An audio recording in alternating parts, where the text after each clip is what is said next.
life I live, but you never leave me. You forgive. I won't always get it right. It's alright, 'cause no matter what I do, no matter what, I'm always loved by you.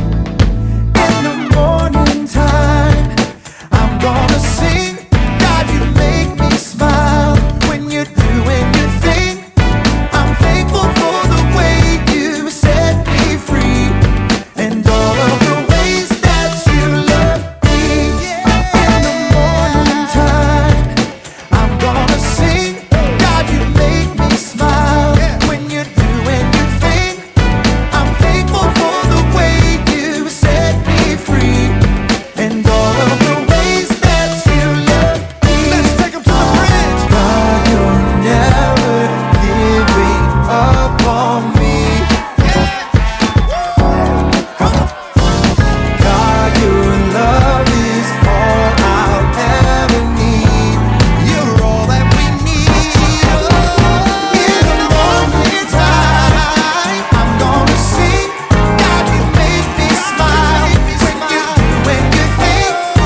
I'm thankful for the way you set me free, and all of the ways that you love me. In the morning time, I'm gonna sing. God, you make me smile when you think. I'm thankful for the way you set me free. Yes, we are. And all of the ways that you love me. I'm thankful for the way you set me free. And all of the ways that you love me. Sing it again. And all of the ways that you love me.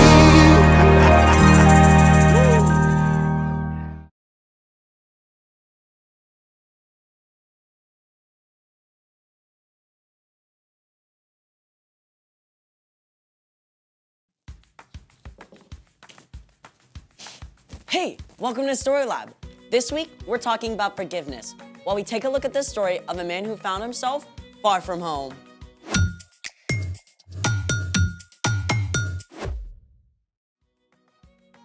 Hey, I'm Skylar. And I'm Sebastian, We're talking about forgiveness. which is deciding that someone who has wronged you doesn't have to pay. What's that? I thought I tried my hand at a little sketch for today's show. Can I see it? It's not good. Please, please, please, please. I mean, It looked really good from what I saw. Can I see it? okay. The pig is really cute. I like it. Can I have it back? Yeah, of course. Oh no! I am so sorry. Great.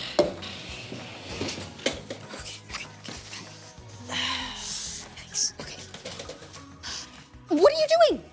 It's ruined. No, you can totally save that. Make it into something cool. You have to say that because you messed it up. No, lots of great artists make big mistakes and use them in their artwork. Really? For sure. In fact, I know one of them. Her name is Whitney, and we're gonna talk to her. Right now. Did you plan this? Happy accident. Hey, Whitney, come on in. Hey. Hi. Good to see you. Yes, you too. Thanks for coming on the show. Thanks for having me. So, why don't you tell everybody a little bit about what you do? Sure, I am an artist. I draw and I paint. I also do some cut paper animation. I've been drawing and painting since I was a little girl. That's awesome. What do we have here? Right, so I like to draw from observation. This is candy, and that I had lying around my house, and a plant, and also trees. I love drawing trees in different seasons. These are amazing. What got you interested in art? Well, I've always loved to draw and paint, but when I was in high school, my art teacher laughed at me because I couldn't read a ruler. And she said, "You're gonna be an art teacher," and that is exactly what I did. Yeah, I mean, whenever I like to paint, it always turns into some unrecognizable color blotches. Well, I made a lot of mistakes too when I first started painting, and I still struggle with how to create what I see in my imagination. So, what do you do with your mistakes? Well, I like to say that I repurpose them. Take this, for example. I was using my hot glue gun, and it dripped all over this canvas I was already working on. Honestly, it still looks pretty cool to me, but I get what you mean. So, how will you repurpose that? I've got a few ideas. Can I show you later? Absolutely. In the meantime, it's time for... The story before the story. Today, we're in Luke. But before Luke, in the very beginning, Out of a deep, deep love, God made an amazing world. But when people turned away from God, the world was broken. God made a plan to draw people back into relationship. So, at the right time, God sent a tiny baby to be born in the small town of Bethlehem. God's very own son, Jesus. When Jesus grew up, he began to travel from town to town, teaching and healing. Often when Jesus taught, he spoke in parables or stories using everyday things to help people understand spiritual truths. Which is where our story starts. Take it away. Hey everyone, I'm Chloe. Hi, Chloe. One day, while Jesus was teaching, a group of tax collectors and others who were considered outcasts gathered around Jesus. The religious leaders were totally shocked by this. This man welcomes sinners and riffraff. He even eats with them. Jesus turned to the leaders and invited them to listen too. He spoke to them in parables, or stories, one about a lost sheep and one about a lost coin. The third story was about a lost son. There once was a wealthy man who had 2 sons. The youngest son was totally fed up with living at home. He hated having to do what his dad said and trying to live up to his perfect big brother. So, he did something extreme. Give me my share of all your money. Now, this was really rude, but it's even worse than you might think. Usually, family money would only be passed on to children after the father died. So it's like the younger son was saying he wished his father was dead. Even though the father must have been terribly hurt, he divided up his property and gave a share of the money to the younger son. I'm in the money. Woohoo, the sky is sunny. The younger son took off for a faraway country. When he arrived, he started spending money like it was water. Fine clothes, awesome food, wild parties. The younger son lived it up, big time. But you can guess what happened. The money ran out. And right about that time, a famine hit. It was hard to find food, even if you did have money. The younger son was stuck, so he went to work for a pig farmer. The younger son was so desperate, he actually wanted to eat the disgusting pig scraps. The sharp hunger in his stomach woke him up. At home, my father's servants have more than enough food to eat. But I'm dying from hunger. The younger son started to form a plan. I'll go home to my father. I'll say to him, Father, I have sinned against heaven, and I have sinned against you. I am no longer fit to be called your son. Make me like one of your hired servants. Yeah, that's it. So the younger son set off for home. He was tired and weak, and the journey seemed to take forever. But at last, he neared home. I'm no longer fit to be called your son. But while the son was still a long way off, his father saw him. The father's heart was filled with love. He ran to his son and threw his arms around him and kissed him. Father, I have sinned against heaven and against you. I am no longer fit to be called your son. But the father called out to the servants. Quick! Bring the best robe and put it on him. Put a ring on his finger and sandals on his feet. Bring the fattest calf and kill it. Let's have a feast and celebrate. This son of mine was dead, and now he is alive again. He was lost, and now he is found.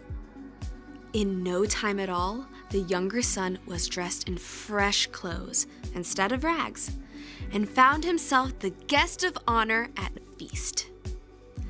His head must have been spinning. But meantime, we can't forget the older brother. The whole time his kid brother was out living wild and wasting money, the older brother was working hard for their father. The older brother had been out in the field all day, so when he came home to the sounds of music and dancing, he was shocked. He called one of the servants. What's going on? Haven't you heard? Your brother came back. Your dad's so excited, he killed the fattest calf for a party. What? You should come in. Your father's looking for you. Let me think. No. Just think what you'd feel like if you were the older brother. This whole thing was so unfair. When the father came out and begged his older son to come in, the son let him have it. Look, all these years, I've worked like a slave for you. I have always obeyed your orders. You never gave me even a young goat so I could celebrate with my friends. But this son of yours wasted your money on crazy things. Now he comes home, and for him, you killed the fattest calf. The father looked on his older son with the same love he gave his younger son. My son, you are always with me. Everything I have is yours. But we had to celebrate and be glad. This brother of yours was dead, and now he is alive again. He was lost, and now he is found.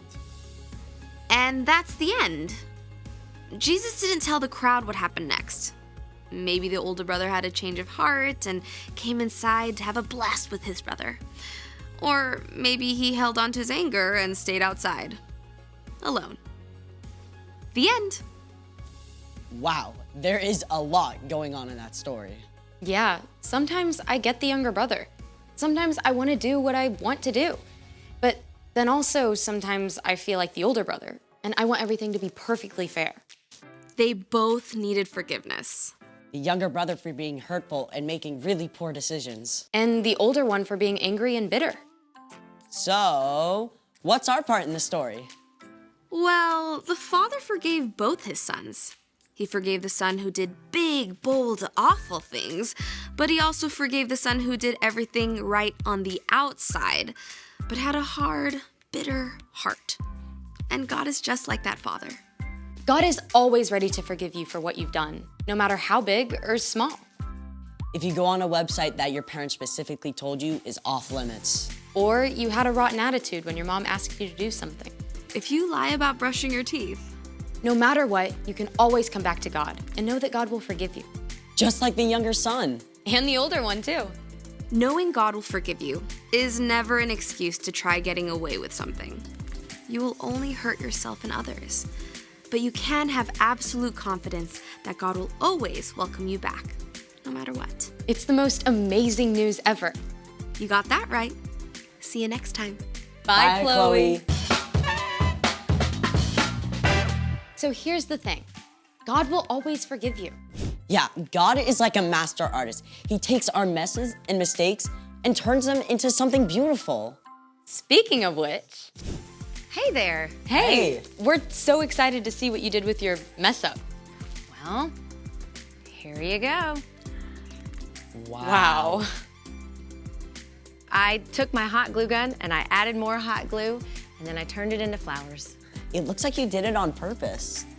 Hey, thanks for hanging out with us today and showing us your process. My pleasure. See you guys next time. Bye, Whitney. She really inspired me. Hey, let's see your sketch. See how your mistake turned into something amazing? Yeah, thanks for joining us in the Story Lab. See you next time.